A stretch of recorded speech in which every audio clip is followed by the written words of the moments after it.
sent to you, Fort Smith Public Library. Read more books.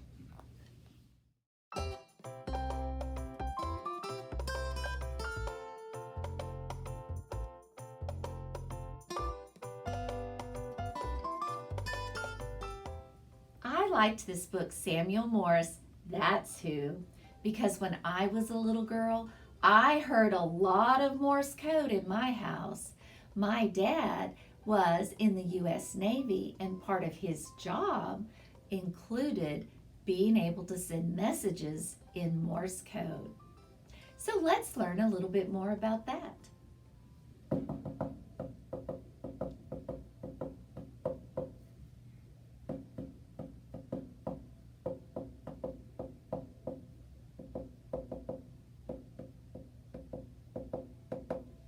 Hello, my name is Neil Benham. I just sent to you that in Morse code. I joined the Navy in 1951, way back when, during the Korean War, and after recruit training, I was sent to radio school. The main job of going to radio school was to learn the Morse code and be able to send and receive. At that time in the Navy, the main way of communications was by the use of Morse code. Imagine if you were on a ship 1,000 miles from shore, it was the only way you had to communicate. The average speed for Morse code messages was around 15 words a minute. Now, when I retired in 1985, the average speed by computer was around 600 words a minute. So you can see that in those days, messages had to be short. One great example that they used while they were teaching us in radio school was a Navy ship in World War II sank a submarine. The message said, "Subsided, sank sane." You had to keep everything short in order to get through and not have long-winded conversations. This biography was written by Tracy Nelson Maurer, and it was illustrated by el primo Ramón. It was published by Henry Holt and Company, and we're so happy that they're letting us read it to you today. Back when Samuel Morse was a boy, news wasn't usually new by the time folks heard it. A letter could ride for weeks between towns or sail for months between countries. In the early 1800s, nothing traveled long distances fast. So, who would dream of instant messages?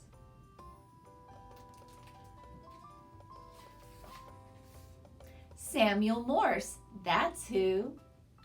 But first he dabbled with other inventions, though without much success.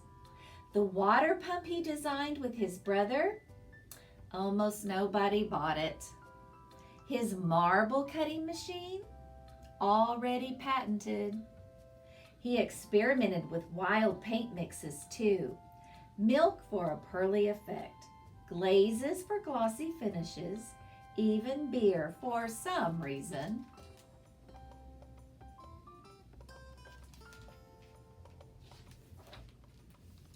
Truth be told, Samuel fancied himself an artist, and a fancy one at that. But he mostly painted portraits, tromping from town to town to earn money. His dream? Painting grand scenes, Hercules dying, Bible stories, historic battles. He believed his talent would raise America's boorish taste in art. Success always seemed one step ahead for Samuel. His beautiful artwork earned little attention and even less money. Still, Samuel hoped Americans would learn to love fine art, especially his. He sailed for Europe in 1829 to study the Old World masters. He would paint a huge picture of their art to show back in the United States.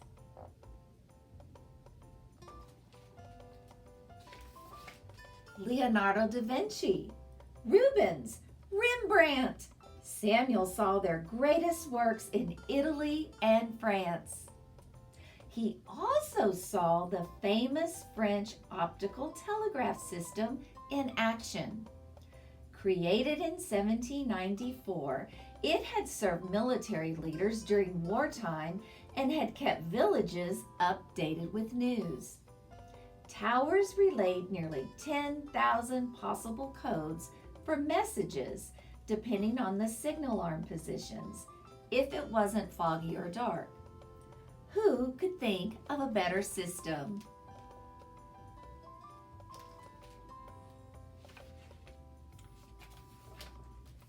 Samuel Morse, that's who.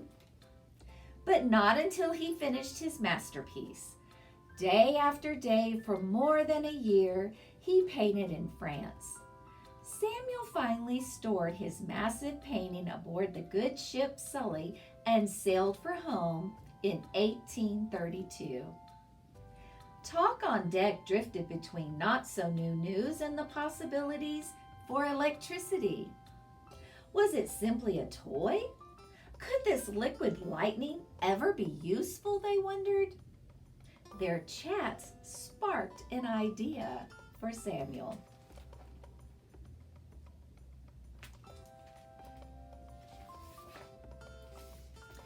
Samuel drew a system that would use electric pulses to instantly carry coded messages through wires between two machines. Neither weather nor daylight would be a bother. Samuel also sketched a code using dots and dashes to stand for numbers. Each number meant a certain word. He figured he'd need about 30,000 numbers and one very big code book.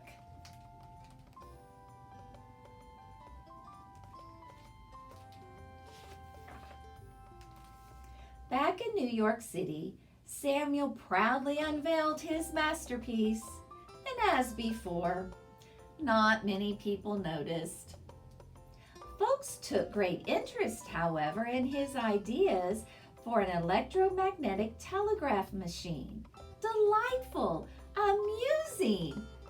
But how would such an electric contraption ever be useful? Who would show them?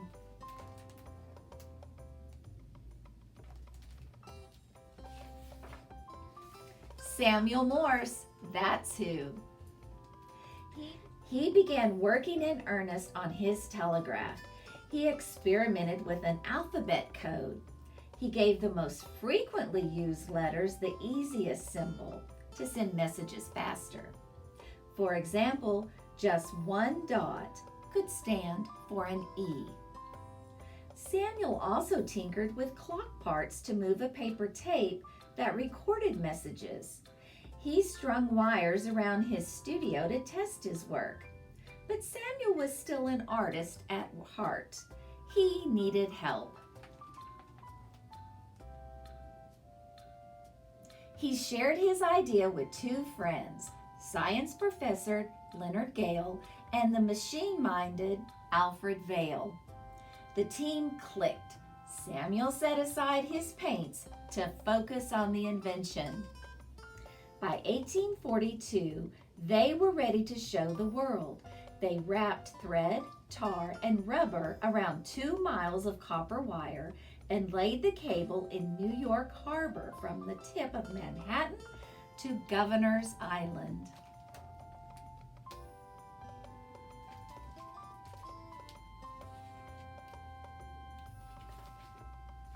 A crowd gathered to watch. Samuel began tapping the code into his machine on one side of the harbor. Dit-ditty-dit-dit-dit. In a blink, the machine on the other side began to scratch into the paper tape. Dit-ditty-dit-dit-dit. Amazing!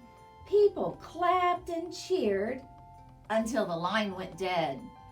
Then they laughed at Samuel's crazy idea. Samuel later learned that a ship had pulled up his cable. Not knowing what the wire was, the crew had cut it and thrown it back into the water.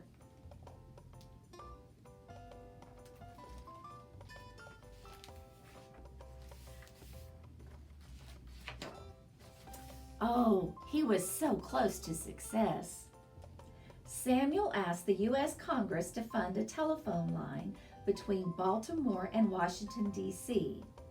After a long and blustery debate, Congress agreed. Samuel set his deadline for December 1843.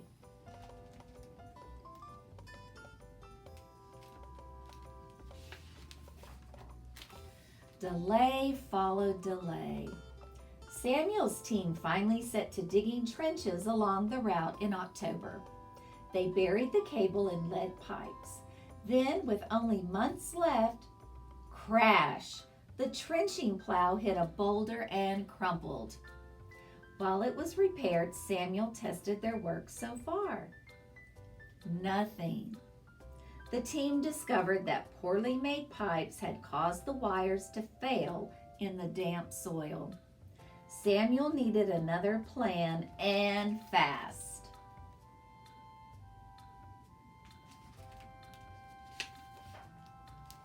It stood to reason that if the wire didn't work below ground, then perhaps the best solution was above ground.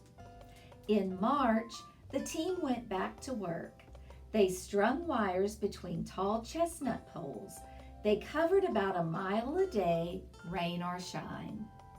The telegraph line crossed into Baltimore more than a week ahead of the demonstration planned for May 24th, 1844.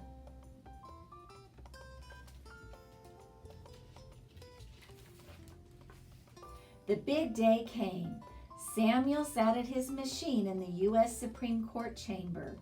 His assistant, Alfred Vail, set up his machine in a Baltimore train depot. Samuel typed a coded message to Alfred. Then he waited. Moments later, the machine clattered. Dit dot dot dit dit dit dit. Alfred had replied with the same message. What hath God wrought? Success!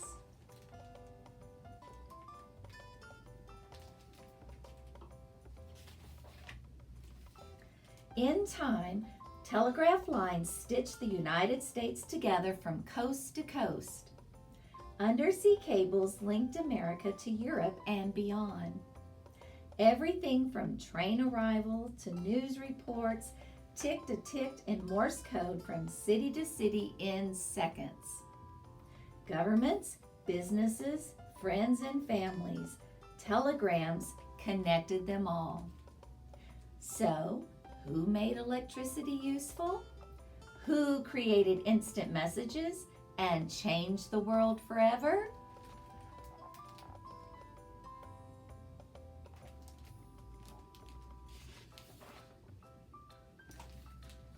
Dit. Samuel Morse. That's who.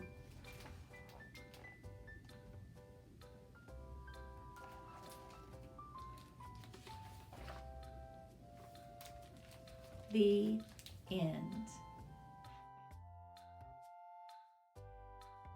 Well, you learn Morse code by, they had tapes made up, and they would start out sending each character very slow and then keep speeding up and speeding up. To learn to send, you just practiced on, it had a key, and you would practice on making the characters. The receiving was much harder to learn than the sending.